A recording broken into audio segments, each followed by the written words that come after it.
belajar tentang Indonesia kaya raya, Indonesia kaya hayatinya, kekayaan hayati di Indonesia.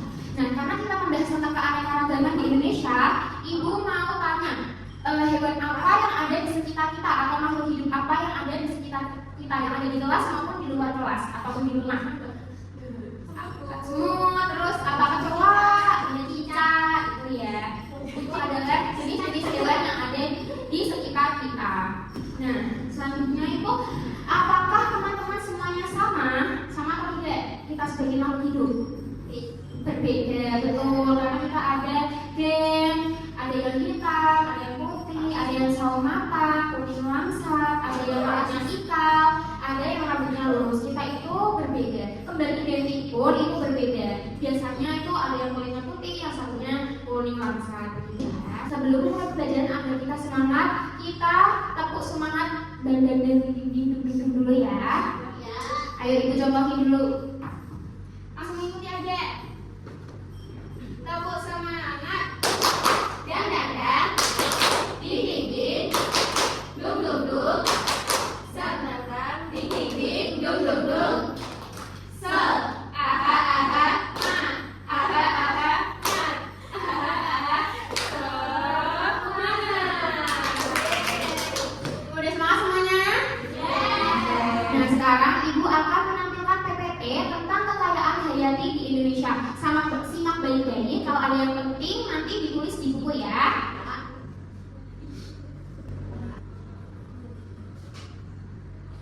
Nah, pertanyaannya, apakah setiap daerah di Indonesia memiliki keanekaragaman hayati yang sama?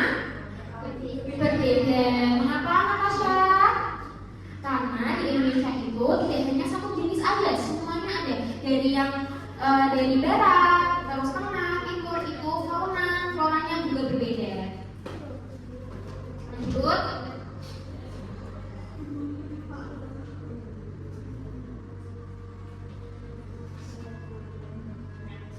Pernahkah kalian mengunjungi sawah, sungai, laut atau hutan?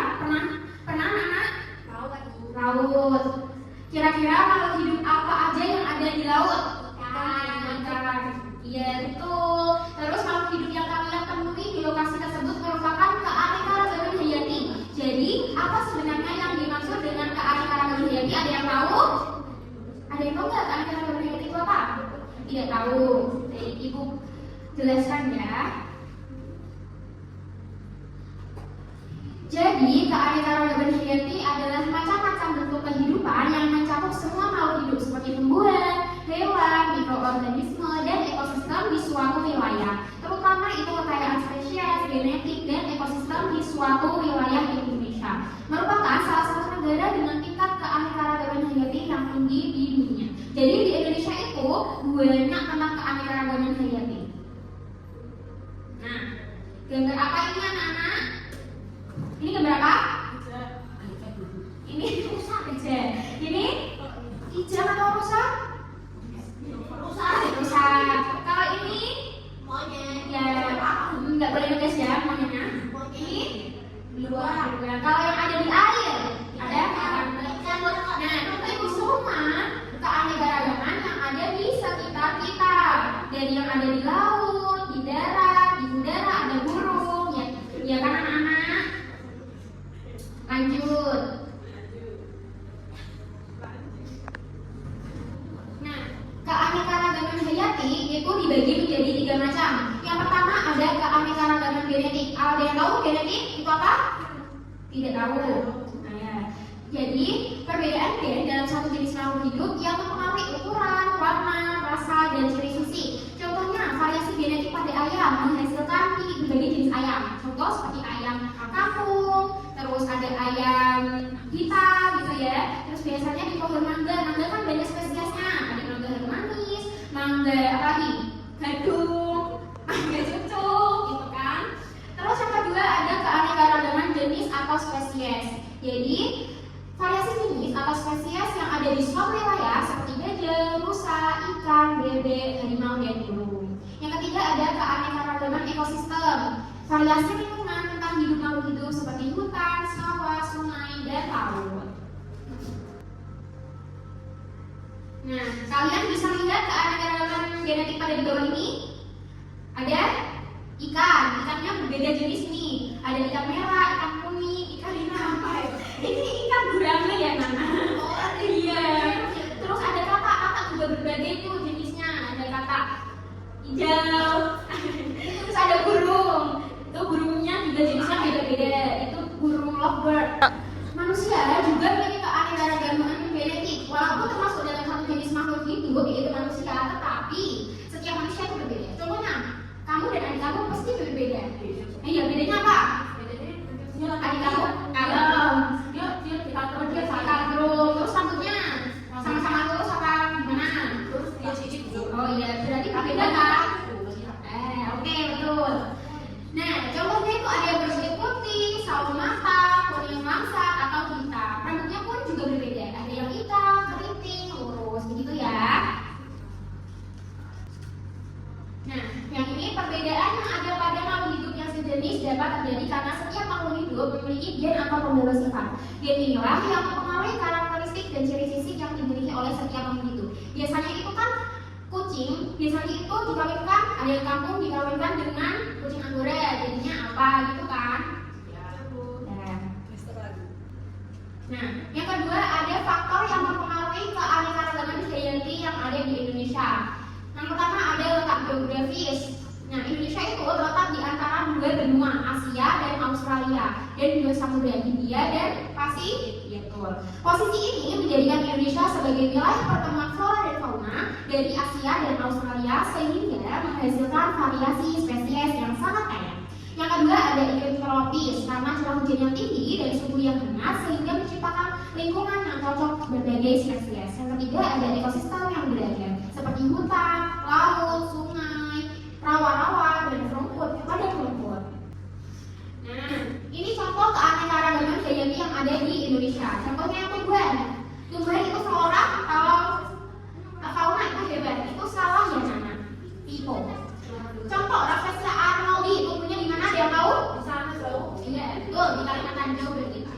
Terus ada anggrek, ada cengkeh, ada pala. Ini biasanya buat masak. Jadi keanekaragaman hayati itu bisa kita gunakan dalam kehidupan sehari-hari. Terus yang ada fauna, contohnya harimau Sumatera, tempat tinggalnya di Sumatera, Jawa di Papua ya. Terus ada burung cendrawasih itu dari Papua. Betul. Orang utan, terus ada komodo biasanya di Pulau Komodo. Betul. Yang ketiga, manfaat keanekaragaman hayati bagi kehidupan manusia. Yang pertama untuk memenuhi kebutuhan. Sumber utama bagi kebutuhan manusia yaitu seperti pangan, obat-obatan, dan bahan baku industri. Contohnya tadi serai, itu bisa buat wedang serai, menghasilkan bumbu. Yang kedua ada menjaga ekosistem, menjaga seperti penyembuhan tanaman dan penyediaan oksigen. Kita menanam tumbuhannya mengeluarkan oksigennya kita hirup. Yang ketiga untuk sumber ilmu, menjadi sumber penelitian untuk menemukan teknologi dan pengetahuan baru. Yang terakhir ada budaya, yaitu bagi flora dan fauna menjadi simbol budaya dan tradisi suatu wilayah. Contoh, terima kasih karena sudah mengamati PPT tadi, Adik Ayu sudah mengamati dengan baik, sudah mencatat poin-poinnya. Beri aplaus untuk Badwi Ayu dan kita semua. Setelah kalian mengamati PPT, hewan apa aja yang kalian temukan di sekitar lingkungan kalian? Ayo coba. Kucing. Terus kuku. Terus apa ya? Semut. Oke. Nah, habis itu sebutkan dua ekosistem yang ada di lingkungan kalian. Contohnya yang pinggir rumahnya ada sungai atau sawah.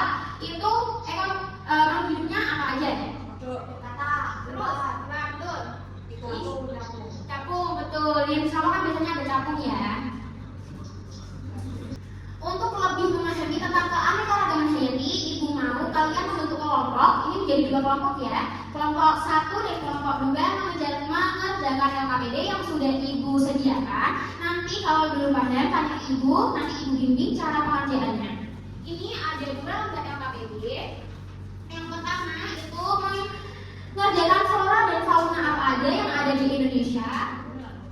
Yang kedua, ini ciri khas daerahku, keanekaragaman hayati. Nanti kalian tarik gambar apa aja yang ada di sini, namanya ditulis dari asalnya dari mana gitu ya. Ibu bagi. Ini kelompok 1, ini kelompok 2.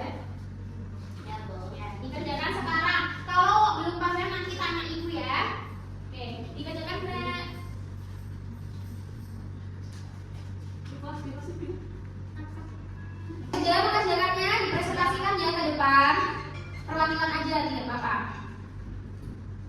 Jelaskan deh, flora dan fauna yang ada di Indonesia. 3 contoh flora di Indonesia sesuai dengan persebarannya. Zona merah ada apa aja? Ada rafflesia, terus namanya ada anggrek, timur akasia, Terus yang fauna, yang merah. suku harimau Sumatera, Nah, komodo, timurnya ada kasuari. betul. Yang ini ciri khas daerahku. Yang pertama ada apa ini? Ada rafflesia, terus yang kedua ada anggrek, Yang faunanya? ada komodo, terus orangutan sama gajah. Betul.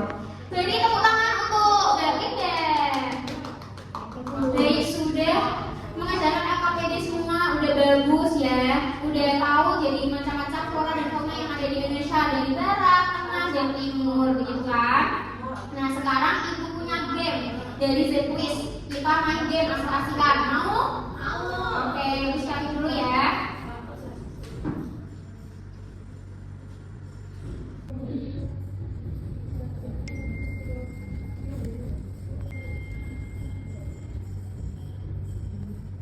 Baik, sudah mengerjakan ya. Kan game Zquiz-nya seru.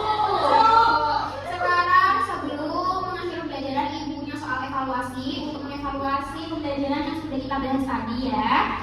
Nah ini dibacakan, ibu beri waktu 5 menit langsung dikumpulkan ke depan, tidak buat PR. Diskusi kanan kirinya. Oke, ibu beri waktu 5 menit. Nanti kalau sudah langsung dikumpulkan ke depan ya. Iya, ya Bu. Mana dikumpulkan? Ini. Bagus, bagus. Pintar sekali anak-anak. Pembelajaran hari ini sudah selesai. Nanti dilanjutkan minggu depan lagi. Terima kasih untuk hari ini karena sudah mendengarkan dengan baik. Ibu harap kalian semangat belajarnya. Kita akhiri pembelajaran hari ini dengan membaca adalah bersama.